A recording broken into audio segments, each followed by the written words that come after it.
अपना से तू काम धाम कम करी हो, धनी घामा मेला मजाराम करी हो। ठीक बाजी।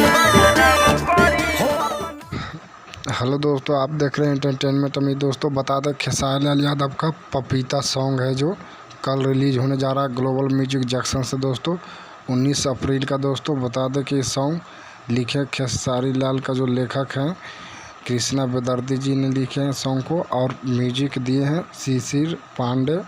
और है जो वीडियो में है जो खेसारी लाल के साथ जो एक्ट्रेस नज़र आएंगे काजल राज नाम है दोस्तों। बता दें कि बहुत कमाल का ये चौथा सॉन्ग है दोस्तों, जो शिल्पी राज और खेसारी लाल मिलकर ये सॉन्ग को गाएं दोस्तों।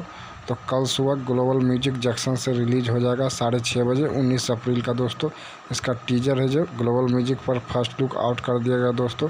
वीडियो अच्छा लगा तो चैनल सब्सक्राइब कर लीजिएगा दोस्तों, ताकि खेसारी लाल का न्यू सॉन्ग के बारे में सबसे पहले आप तक पहुँचे खबर दोस्तों।